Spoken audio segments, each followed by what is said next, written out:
Yes, hi there. I'm Bahati Hilda Sabiti and your coach today.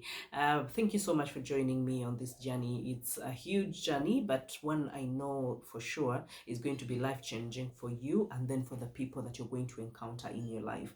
Now, this doesn't just happen in your life or the people that you coach or the people that you mentor or a counselor to or you do speaking to or people that are going to read your books, but this is going to be more, it's an inside out job that whoever you encounter starting today is going to actually embrace life in a different way, have a different perspective about life, and they will have you to thank, of course, and God.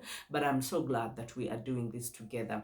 Okay, if you missed the orientation, you make sure that you go and make sure that you go through it so you can know all the units and everything that we are going to be doing in this program. But right now, I want us to talk about a little bit about money, because when people talk about coaching, you realize they will pump you with techniques, they will pump you with foundational principles, and I want us to dive into those, because you cannot just talk about branding and having a good brand and marketing your branding when you don't have the content. The content is so good, and that is why I'm saying that if you are going to be a profitable coach or a profitable mentor or a profitable counselor or a public speaker, then you have to be result oriented. Give your clients, whoever you meet, be it a crowd, be it a group coaching, be it whatever it is, even if it's on TV, even if it's on radio, even if it's on magazine and newspapers, because this is the world that you're getting into. You're signing up, by the way, for closure on your privacy when you go public and start doing the work that you want to do, because you are here because you are passionate about that.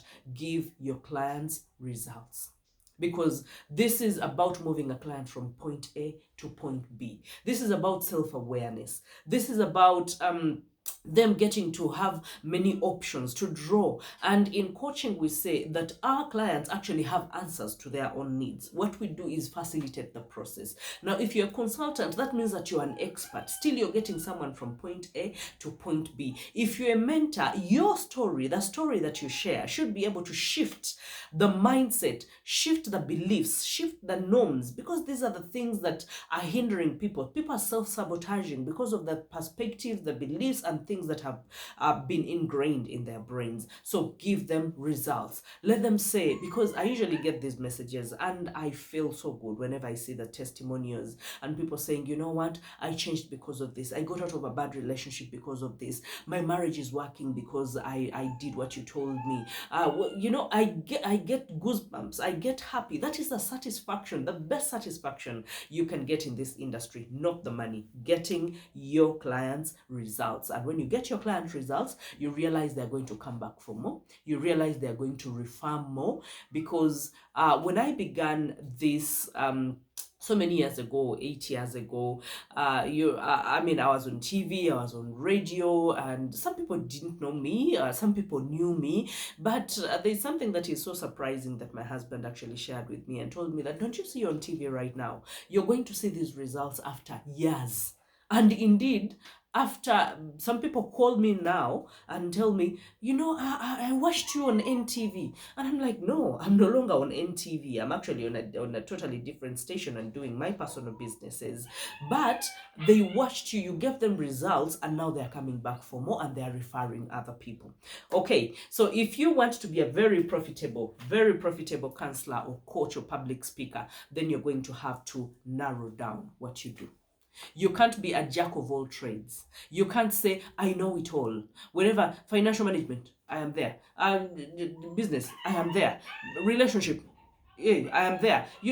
And people are like, but what do you do exactly? Now, there are so many areas where you can niche down. You can choose to say there is one person that I actually coached.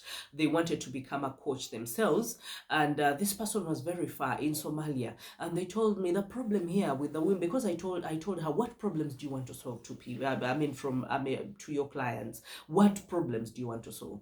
And so she told me, the women here, they're undisciplined, about eating, about time management, about how they put on, how they do. It's a sluggish environment. And I was like, okay, now if you saw that, that, that means that they need an answer. They need a solution to that. And she had told me that she fought with that for so long in her own life, the indiscipline and lack of time management, and she overcame it. She was able to, come up with a solution. She was able to live a better life, a happy life, a decluttered life. And so I told her, okay, now you have your avatar. You have that woman that you want to talk to. And it's possible she would have spread it and say, okay, guys, come I teach you how to be disciplined. Come I teach you how to keep time. But she niched down and said, I want to teach that stay-home moms. I want to speak to a working woman. I want to be able to speak to a corporate person. I want to be able to speak to a person who is transitioning from a job into a passion. I want to speak to, do you see that there's so many niche things that you can niche down to and say, this is what I want to do. I want to be a relationship coach. I want to be an adolescent coach. I want to be an executive coach. Those are a high performance coach. There's so many things. I want to be a counselor, but dealing with children or dealing with teenage mothers. Let me tell you, everyone that has been able to niche down, and I think the perfect example that I have, sometimes I hear these things and I'm like, I didn't know that would work. I have a friend called Annabelle, and she started a company, Remnant Generations, that deals with pregnant teens. Now, who thought dealing with pregnant teens would be any profitable? Yes, it's a passion. She has poured her life into it. When she first met me and my husband to give us the proposal, to tell us what was on her mind, it looked too huge, ambiguous, and then it looked like it was not any profitable, or it is not, but she had a passion for it. And I remember us encouraging her and telling her, you know what, the sky is the limit. If you are this passionate about this, then you're going to make it. Now, she went through the same, and now she wants to help other girls be able to maneuver and overcome and advocate for those that have not gotten there. Do you see how you can niche down and be able to serve your community and solve their problems? Okay. Number 4, number 3, let's learn to build a brand, not a practice. When I started out, I thought I was going to build a practice, have a whole building, and then have, clients walk in and out, and then hire people, and then, all those things are good. The structures are good. But remember, you are the sole product of your company. You are the sole product of your practice. So that means people are going to buy you. They are not going to buy your company.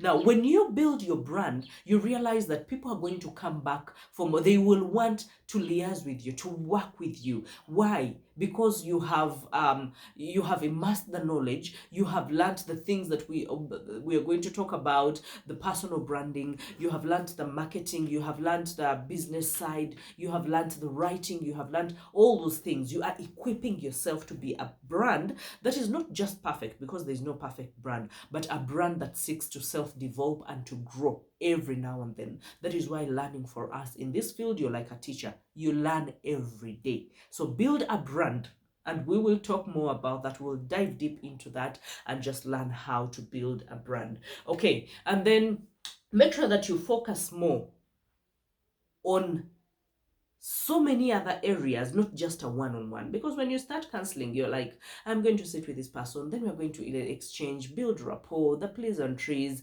and then I will follow up on them. When I started out, I actually thought that was counseling. That's what coaching is. But soon I realized that, okay, I'm actually building my brand by putting my bio out there, by creating the pages, by, so everyone knows Bahati Hilda Sabiti and what she stands for. And when they're inviting me to speak, now it came out of the counseling sessions to invite me to churches, to invite me to mosques, to invite me to different arenas to go and speak. So now I'm more than just one-on-one. I'm focusing on a broader picture. Went into, being an author. I went into, TV and being a media personality. So I want you to focus broad. Niche down, but make sure that you are broad in the things that you do. Don't just focus on, I'm going to get an office, and then I'm going to sit down, and then I'm going to wait for clients to walk in, and then I will make my money like that. We are talking about turning your passion into profit. And I believe that we can all do that. So let's do it together. And as you do your homeworks and assignments, make sure that you think about what your niche would be. Make sure that you think about what a brand is. Make sure that you ask enough questions. Make sure that you digest and think about this, because you are about to grow big. You are about to break out more than you ever thought. And we are going to celebrate you, my dear. So from me to you is a bye-bye for now, but we'll have to talk more later.